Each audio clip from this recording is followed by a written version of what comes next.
fastest show in sports. The Indianapolis Colts have had a terrible time of it in recent years. And people, and the fans specifically, are those who pay the money and deserve to have a team that is going to at least compete. The Colts have not done well at all. Now, thanks to the Washington Post, comes out a story that their owner, Jim Irsay, had not only been just very sick, and a reason why he may have allowed the franchise to falter, but because he was caught in the throes of addiction before he passed away, and now what he did, what he didn't do, and how the team was run is coming under very deep scrutiny. This is breaking news. Breaking at midday, a bombshell report today on the late Colts owner Jim Irsay and allegations that he and the team repeatedly covered up his use of drugs late in his life. And includes new details on drug overdoses and Irsay's relationship with a doctor who prescribed him large amounts of opioids and ketamine. The report contains numerous allegations, including alleged cover-ups of 3 overdoses, according to interviews with people knowledgeable of Irsay's drug use. They did not give their names out of fear of retaliation from the Colts. The first overdose reportedly happened in February 2020, while Irsay was on vacation out of the country. Then, on December 8th of 2023, as News 8 reported, Colts Chief Operating Officer Pete Ward called 911 after being told by Irsay's staff at his home in Carmel that they found him unresponsive in a bathroom. We have a gentleman who's unresponsive. He's breathing, but he's bluish in color, and we believe that he may be having congestive heart failure. At the time, a Carmel police report said officers suspected an overdose, but Irsay and the Colts denied it. But the new Post report claims Irsay overdosed on that day. Then again, 12 days later, near Miami, Florida. That led to Irsay being treated at a hospital for what the team claimed was a severe respiratory illness. The Post says earlier in 2023, Irsay began treatment with a well-known addiction specialist, Dr. Harry Haratunian. The report says that doctor prescribed Irsay large quantities of hydrocodone and other painkillers, and that he personally gave Irsay ketamine injections. The Post says Irsay died in May at the Beverly Hills Hotel in California while under the care of Dr. Haratunian. When the Colts announced Irsay's death, the team did not say where he died, and neither an autopsy nor a toxicology test was performed. There's a couple of things at work here, Mike. Jim Irsay was a very tragic figure in so many ways. He was an addict. He had come clean about it. Everybody knew that Jim Irsay had problems, a lot of his personal demons. And then in the last couple of years of his life, it apparently had struck him again. He could not get clean. He could not help himself. They tried over and over again. Addiction is a horrible thing to be struck with. And then he has a doctor, much like we saw in the Matthew Perry incident, who is basically feeding him opioids and ketamine to keep him alive. And there's a discussion factor going on now that says the Colts deserve to tell their fans what was happening. The Colts should have informed the National Football League, because this is the guy in charge of this franchise, and what he did or did not do while he was suffering through these throes of addiction basically made the team worse. The fans weren't getting their money's worth. They were hiding things from the fans and the league. Yeah. But on the other side of this is a personal matter, Mike. When we talk to people going, you need to let us know that he's an addict. You need to let us know that these things have happened. This is a man who's struggling for his life here, Mike. So I think we've got to put this into some kind of regular life perspective here. He was having an issue and the man was dying and could not get himself clean. His family's doing everything they can to save him. He doesn't owe anybody a damn thing. His family, the Colts, doesn't know anybody to say, here's what's happening. The other side says, you did because you're in charge of the NFL franchise. It's a no-win situation in so many ways. Well, one, kudos, everybody, and I've been down on them too, my former employer, the Washington Post, for some of the business decisions and some of the editorial decisions they've made on the news side. But Will Hobbs is one of the best investigative reporters, sports or otherwise, in the country. He and another reporter dug this out for the Washington Post. And you know how it is. HIPAA HIPAA laws are such that it's almost impossible to get a living or dead private medical information about a certain individual. It doesn't matter if they were a public figure or not. And so for him to for the amount of incredible detail in here, because this had to be a lawyer-proof story on many levels. Dr. Haratunian is done as far as I'm concerned, or unless you really need some ketamine or OxyContin, and you just need to find a doctor that's going to give it to you. He's the guy. This to me was interesting, and I wrestled with reading it, sort of going, oh, do we really need to know all this? Do we read? And then the more I read it, I go, yeah, actually, he was the owner of the franchise.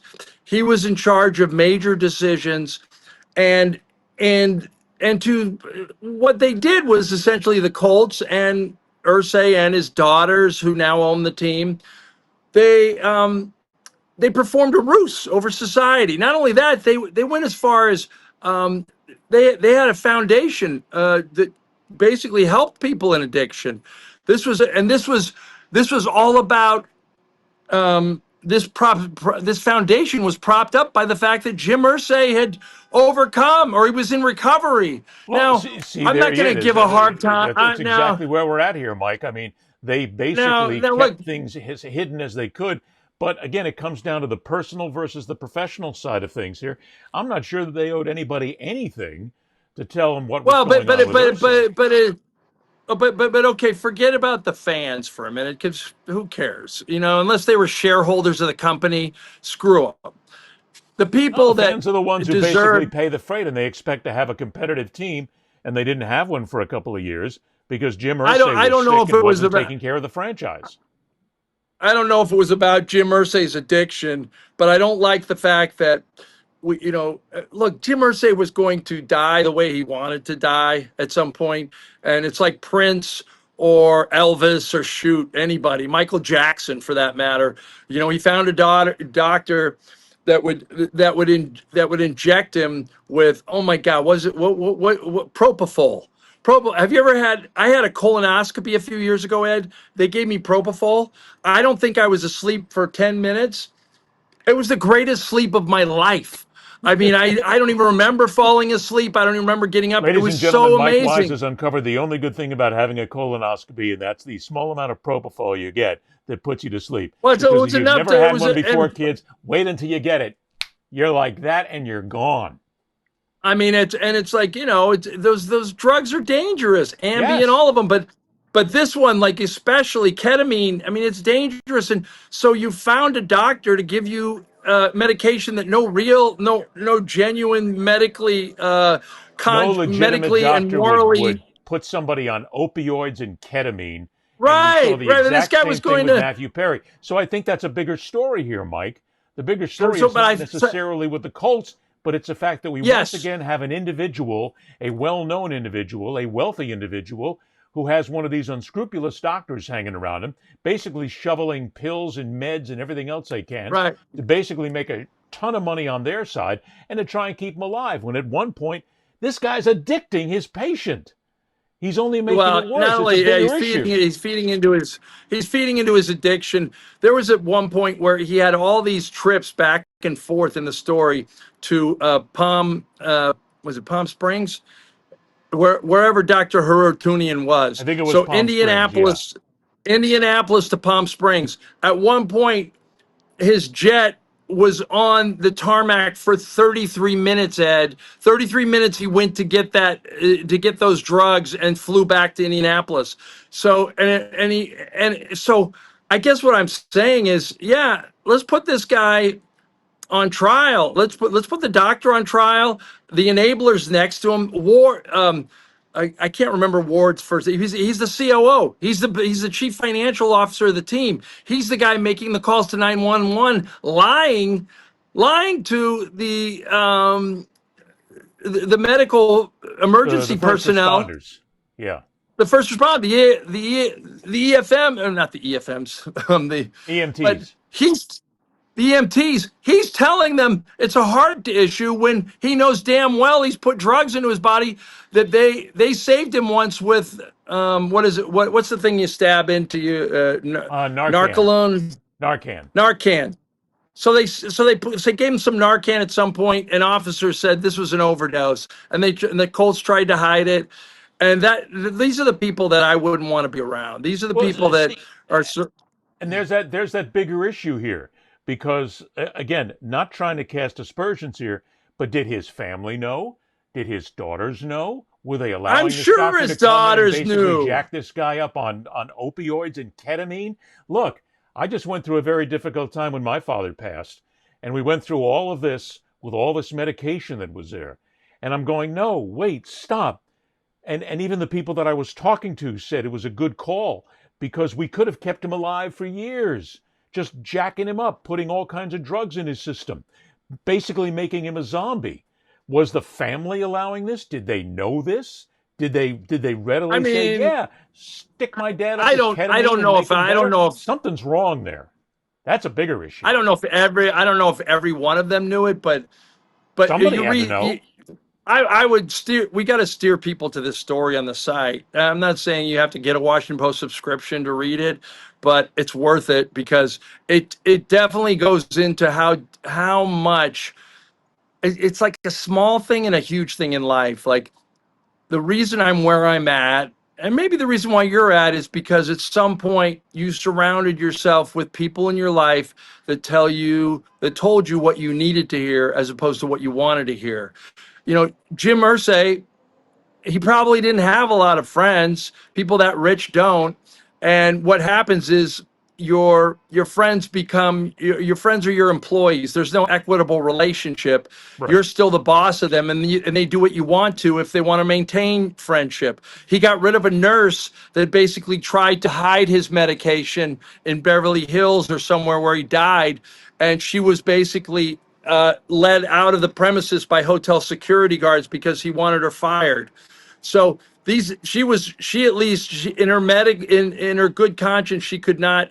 I think what happened is there's probably going to be a huge suit against the doctor and some of the people in the Colts organization. There should be. by whoever spilled the beans to Will Hobbs and the Washington Post about this story. And there should be, because again, look, he overdosed, according to the story, and I have not read the story entirely, I've only caught pieces of it, but apparently in this timeline, he had overdosed 3 times. If an addict overdoses 3 times, he's getting the drugs from somewhere. Now, he's a multi-billionaire. Right. He's able to get them from wherever he wants, and basically he's able to get them clandestinely as well. But this guy's still being fed the drugs that are killing him. And somebody in that family is not taking the bull by the horns here and to say, Jim, Dad, whatever, you got to stop this. You're killing yourself. Let's take you. Let's dry you out. Let's get you out of here. But again, that's easy for me to say because I'm not on the inside, where Jim Irsay could have had so much money and he could have just said, I can do what I want. Get the hell out of my face. Well, and I'll share this with you before we go on the next subject. I when the San Antonio Spurs won their second title, I think it was 2003, and they were on their way to winning their second title. I for some reason, Peter Holt, the owner, didn't talk to anyone. Peter Holt was a really interesting guy. He was the heir to the Caterpillar tractor fortune. He was, sort of silver spoon, Texas born and bred. He was also a hellion as a kid that tried to outrun all these cops in Corpus Christi when he was 17 or 18, and he said he was an alcoholic from that moment on. And he ended up in Vietnam, like the son of the heir of the tractor puller. The judge told him, look, jail or the army, and it was 1960s. He went into the army. This guy who everybody and their mom would have gotten a deferment for because of where he came from, went to Vietnam and fought against, was during the Tet Offensive, almost died, had to shield himself. But the bottom line is he confided in me in 2003 that he was an alcoholic and he'd fought this thing all his life. and he let me talk to family members, and it was a great story because my father was an alcoholic, and and it was just like maybe that was part of it. I shared that with him, and he confided in me these stories, and some of the story you couldn't make it up, Ed, where at one point he's having a relapse as owner of the Spurs, and his wife says, "All right, you're going to rehab. You're taking the helicopter into Austin. You're going to go to this rehab clinic." And damn it, and Peter Holt during this, there's this big ride to the treatment clinic tells the helicopter pilots, "God damn it, land right here. There's a liquor store right here. You don't land right here, I'm going to fire you." And so he got smashed, never made it to the addiction clinic until about a week later when they found him. So this was just, I'm using this It's the wealthy. The anecdote wealthy because have the ability to do this, and you because have the the wealthy people who people, you can basically- do what you want if you Yes. have money. Yes. I mean, these are the people who But that's still enable no us. reason for a medically licensed doctor to fill him up with ketamine and OxyContin and other powerful opioids Look, that probably helped end his the life person who gave Matthew Perry the much more ketamine, prematurely. they got arrested. The doctor who's involved in there, another one who got arrested here. I mean, it's the same thing. They got to go after this guy, and it's a bigger issue that talks to the drug addiction issue in America, where even an addict who basically has people supposedly who care about him, they lied to cover this up. They helped him cover this up, and then he died. And now it's coming to the fore here that they screwed up. And you feel bad for the family. You feel bad for everybody who's involved. They lost their dad. They lost their brother. But in the same breath, they needed to open their mouth a little bit more and try to save this guy. And they really didn't do it. I think that's it. I think that's it right there. You hit the nail on the head. This wasn't a sports story. Great. The Colts fans deserve to know what was going on with the patriarch of the franchise. But it also, it comes right back to, it doesn't matter how poor you are, how rich you are, being in the throes of addiction, it's not prejudiced. It will take anybody. And it took Jim Irsay. And unfortunately, there were enablers around him that helped take him. That's all, folks.